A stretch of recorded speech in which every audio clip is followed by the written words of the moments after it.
финалиста в полумаратон номер 105 Бойко Златанов. Едно невероятно темпо с 1 час почти 19 минути. Браво, невероятна скорост! Поздравления за двамата, трето и второ място. Боян Бойчев и Красимир Чотов.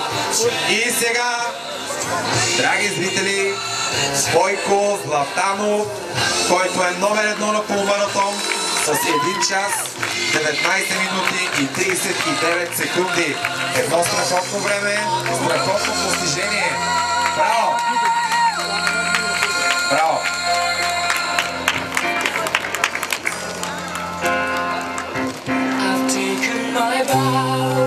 Бойко Златанов, номер 1, 1 час, 19 минути и 39 секунди на полумаратон Пловдив 2011 година. Събитието, спортното събитие на годината в Пловдив.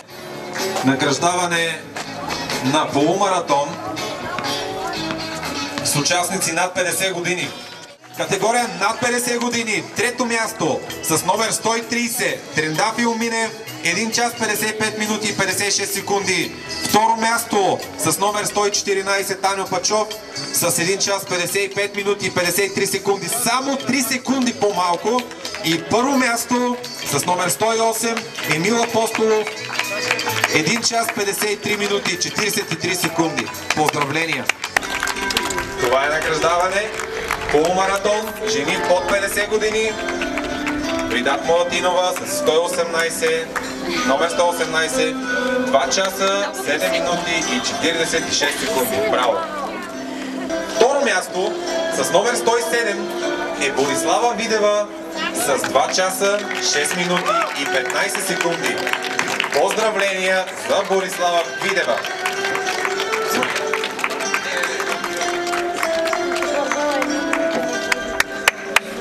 С номер 125 е Нонка Кадиева с 2 часа, 5 минути и 49 секунди.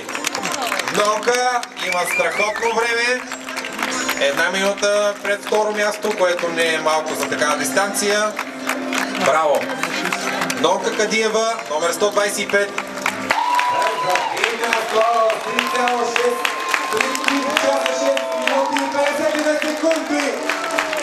Часа, 6 минути и 52 секунди.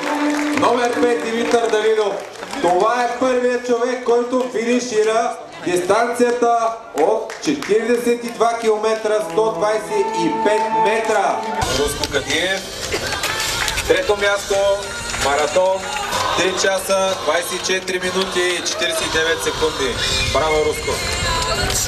С номер 12.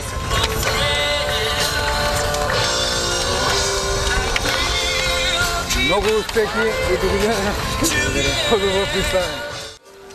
Радко Михайлов, 3 часа, 22 минути и 20 секунди. Ултрамаратон до година и желая ти много здраве, по-добро представяне. 3 часа, 6 минути и 50 секунди за Димитър Давидов, номер 5. Браво! Браво! Здрави! Димитър Давидов, номер 5. Първо място маратон България, Пловдив 2011 година. Чичи мой маратон тим България. Маратон за северен минаване. Първо място маратон 3 часа, 6 минути и 50 секунди. Това е лидера, който успя да запази много добра скорост през цялото време и заслужено!